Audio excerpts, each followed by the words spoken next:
Hi, I'm Jacob Walleen with another episode of Backstage Safari. We are here back at the Cameron Park Zoo Penguin exhibit with... I'm Clara. I'm the senior keeper of bird and small mammals.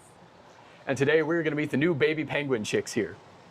So y'all have two new baby penguin chicks, right? Correct. Since we were here last? Correct.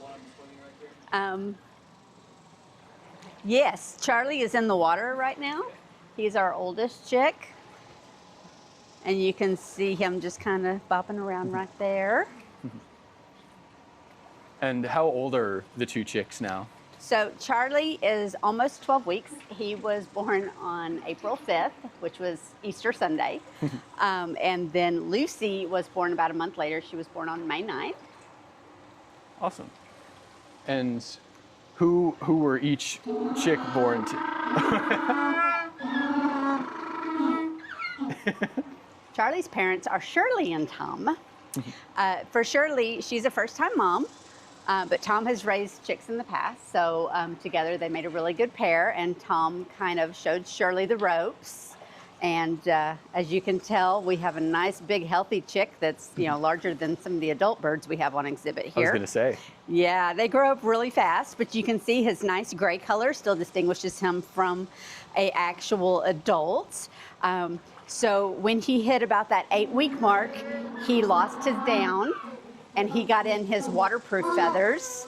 But he's going to look like this for a little bit longer. He's not going to get his adult coloration until he's probably around a year old. So the next time he molts, he should start to get in his black and white colorization and start to get in his little spots and specks that are unique just to him. So we're really excited to see what his pattern's going to be. That is cool. So depending on when somebody watches this and visits the zoo, he might look a little bit different. He might, but he's not going to look really different for months now. He's going to stay pretty much looking like this until his next molt. And then when he molts, he's going to be completely bald again, and then he'll start to regrow in nice and black and white feathers instead of this gray that he's got going on right now. But you can see he's got just a little bit of the nice white on his eyes coming through, just a hair. So he's not all gray. And you said he's gotten his waterproof feathers now. So how long has he been swimming? Well, we did his swim test at 8 weeks. So at 8 weeks, he had gotten in all of his waterproof feathers. Before that, he was all downy and fluffy. And then at 8 weeks, we actually kind of introduced him to the water, and we watched him make his first official swim under our eye. And then after that, he got out of the water just fine on his own and has been just loving the water ever since. Has not shown any hesitation, is just in there even without his parents. As you can see, he's starting to dive, and he's starting to really get some speed too. I was about to say, he looks like he's adapted pretty well. Yeah, it's really fun getting to see him in the water. It's just his personality starting to come out, so it's really fun to see that. Yeah. So how have he and Lucy kind of worked their way into the group? Do they stick mostly kind of with their parents, or do they all kind of commingle? Well, Lucy has not really come out of the nest box yet on her own. Charlie is starting to come out of the nest box more and kind of integrate with the rest of the colony, but Lucy is pretty much in the nest box still. So hopefully over the next couple of weeks, she'll start to come out a little bit more and start to be a little bit more with the group. Charlie is still being fed by his parents, so he has not been fed by any of the keepers yet, but we're hoping over the next couple of weeks that he'll get more used to us and start to come up to us when his parents come up to eat. So that'll be really fun. When he takes his first fish from a keeper, that's gonna be a nice little milestone from him. Yeah. And so this is Lucy over here in the nest? Yes, that's Lucy in the nest. I won't get too close. I'll give her some space. Dottie is definitely very protective.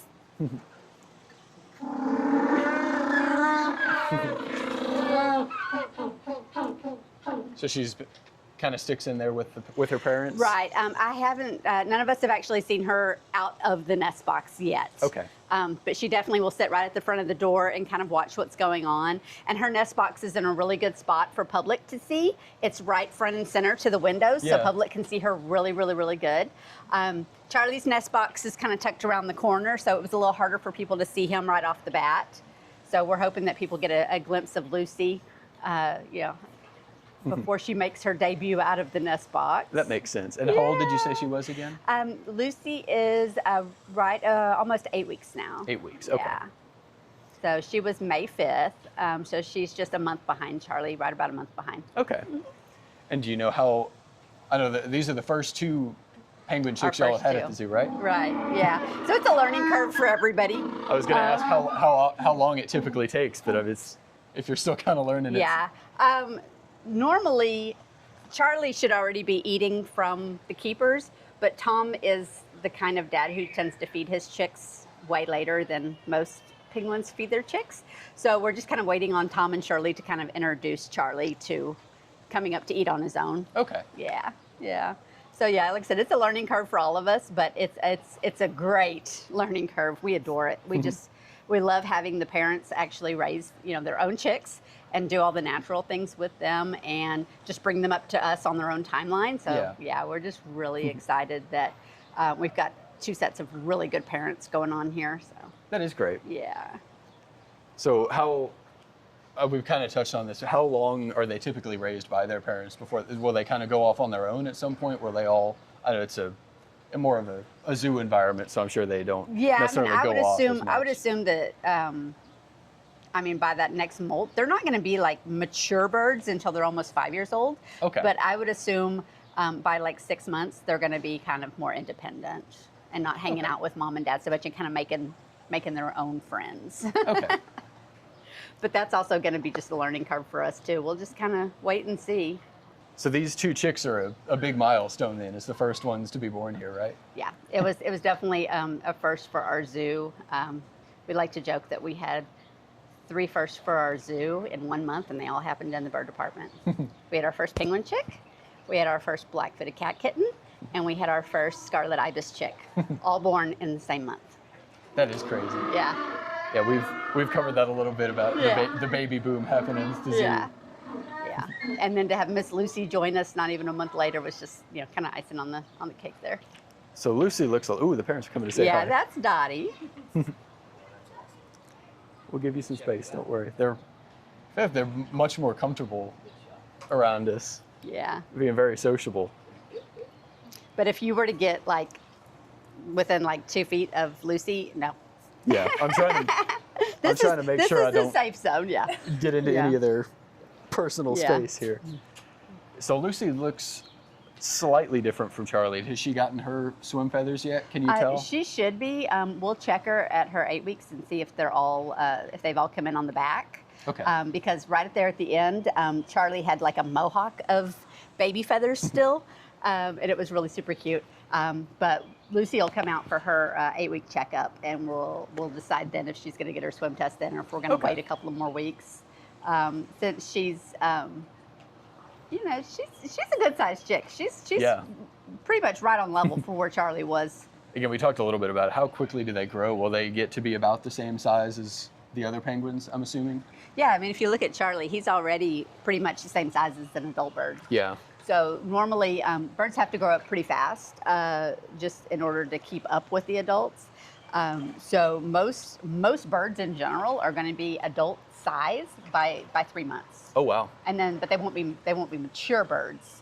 For depending on the bird, they'll get penguins will get their adult color at about a year, but they're not going to be mature till they're almost 4 or 5. Okay. So it just kind of depends on the bird. But most birds are going to grow super fast and get to be that adult size, even if they still have their juvenile coloration and they're still juveniles for quite a while. Okay. Yeah. So with the 2 new chicks, how many penguins does that make for y'all now? That makes 23 total. 23, wow. And are they, again, we kind of touched on this earlier, are they all kind of like one cohesive unit? Do they have kind of groups that they stay with? It's more like, it's not like a group where there's one that's in charge of everybody else. It's more like individual families that all live in the same neighborhood. Okay. Does that make sense? Yes. So they don't really, even though they're a colony technically and they're all one unit, it's, I'm going to hang out more with these and these and these, and they all have their little, either their mate or their particular birds that they hang out with more than others. Okay. You hear Lucy's parents and they're making a lot of noise. Are they? Yeah. Is that kind of saying anything specific or just vocalizing? I don't know if that particular vocalization is more of a warning vocalization or, I mean, they bray to help build their relationships. So they'll make the braying noises and they'll make posturing to help those pairs kind of form stronger relationships. They're just kind of courting each other. Okay. Sometimes they bray just to vocalize for the colony that, hey, this is my space. And sometimes they will strut and carry on if they're trying to impress, their mate. They will actually kind of make this little strut and these other little smaller sounds that's not quite this loud bray, but it's just a little bit lower. So it just kind of depends. Cosmo's kind of thinking about doing the strut there a little bit. You see how he kind of curved his head and he's just kind of puffing himself up a little bit. Yeah. So he's the kind of the show-off strut there. Yeah. You said the babies have been fed by their parents. Do they eat the same food that the rest of the penguins eat? Basically, we feed the parents, and then the parents go and regurgitate for the baby. So it can be a little bit broke down, but a lot of the times it's almost the whole entire fish. Okay. If the parents don't have to wait very long in order to bring it back to the baby, then it's going to not be broke down as much. So it's going to be more of a whole fish than more of a slurry. That makes sense. But they're not on any special diet or anything? No. That's the beauty of having the parents do it, is they know exactly how to do that, and they don't have to make a concoction and a slurry and all of that we have to do when we're hand raising them. That makes sense. Yeah. Our photographer Rocky is very popular with them. Come to me, my animal friends. Yeah.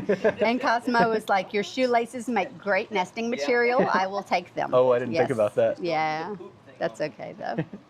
I'm sure it's a little harder to tell since Lucy hasn't come out of the den as much, but have the babies kind of started forming personalities a little bit, or is it still a little too early to tell? It's a little too early still. We're kind of joking that Charlie kind of has his mom's hips. So we're kind of waiting to see if he has that real wide stance that Shirley does. But yeah, it's still a little early to tell like really true personalities. But hopefully maybe by, next time y'all are here, maybe we'll get a little bit more personality out of them and a little bit more, out of the nest box. Yeah, maybe. So are they all of the penguins here, are they part of a specific breeding program? We are part of the SSP for African penguins. So what they say is they tell us the pairings that have the best genetic diversity. And then we hope that those birds will actually pair up and produce us eggs. But it doesn't always happen like that. So sometimes we have birds that are not as genetically valuable and but are really good parents, like Jim and Dottie are. So Lucy is actually not their biological chick. They are fostering Lucy. Oh, okay. So Shirley and Tom, that's their biological chick, is Charlie. That's their baby. But Jim and Dottie, they're actually fostering Lucy because we had a really good valuable egg that we wanted to hatch, and we know that these two birds have been great parents in the past. So we actually gave them a chick that is not biologically theirs. But they don't mind, they don't care, they have no idea that that's not their chick. And then later on, if we get another egg from that same pair, we'll maybe let them try to raise it to the actual biological parents. But they just had never raised a chick before, and we wanted to give Lucy the absolute best chance of being parent reared. So we made the decision to let Jim and Dottie foster her. Okay. Yeah, and as you can tell, they don't know any different. To them, it is their baby, has been their baby from day one. I was about to say, they definitely seem to have taken to it well, and vice versa. Yeah, so it's really nice to have a colony big enough where you can have birds that will foster somebody else's, because you may have a bird that's really genetically valuable that just does not sit well, won't stay on egg. So instead of us having to hand rear that bird, we can give it to a foster pair and let them do all the hard work for us. Yeah. When you say genetically valuable, can you elaborate a little bit more on what that means? So some of these birds, like they haven't reproduced before. They're not in their genetics are not in the system anywhere.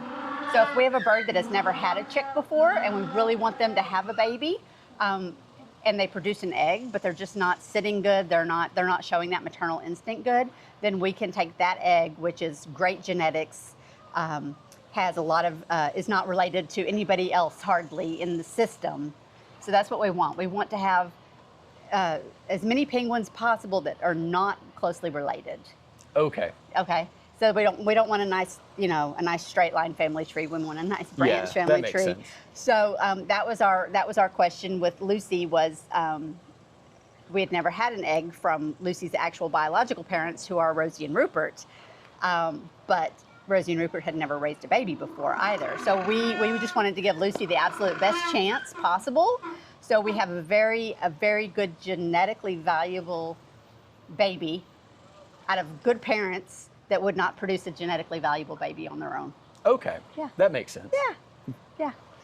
So what would be the next steps with these chicks? Will they spend their whole lives here? Well, there's their chance of going to other zoos? There is a chance of them going to another zoo. That is completely up to the SSP, the stud book keepers, to decide if Lucy's best mate is at another zoo and they want to send her there, or if they want to send a possible mate for Lucy here. We definitely have space for a few more birds, so we'll just have to wait and see what they decide to do. Okay. Yeah. It's all kind of a, we want to have the best genetic diversity in our group that we can. So if that means sending Lucy out, or if that means getting a mate for Lucy, in a couple of years, and hopefully she will pair with that male that the SSP chooses for her, we'll just have to wait and see. Yeah. Okay. Well, any other closing thoughts? Anything else you would like to say about either the penguin chicks or the penguins as a whole? No, they're just, it's a really interesting group. There's definitely a lot of different personalities out here, and every bird has their quirks, and every bird, you start to learn them even by the way they walk. I mean, if you know these birds pretty well, you can pretty much say who it is from across the exhibit if you're barely, if you can't see their name tag. But it's just, it's really interesting, just the how inquisitive some of the birds are, and just how they've settled in so good over the past couple of years with having people in their exhibit in our encounter space area and things like that. So it's really nice seeing these birds just kind of getting along so well with the keepers and with public viewings and having encounters done. It's really nice. Have Charlie or Lucy gone? Lucy has said she hasn't gone out of the den as much. Are they interactive in the encounters? Have they kind of ventured down there a little bit yet? This morning, Charlie peeked his head around at the bottom of the encounter wall, and the family that was here did get to see him, and that's the first time I have seen him come down. Okay. But hopefully in the next couple of weeks, Tom and Shirley will start to bring Charlie down and have Charlie start to interact a little bit more with the keepers, and we'll go from there. Yeah. But no, Miss Lucy is very vocal, so they can hear her very well usually during the encounters, but she hasn't come out yet. Well, thank you so much for talking to us. This has been great, seeing the new babies and seeing all the penguins again. Yeah, thank y'all. This has been a really fabulous day. And we've had a little bit of a chorus going on in the background during most of it, but that's okay too. Yeah. We'll see you next time.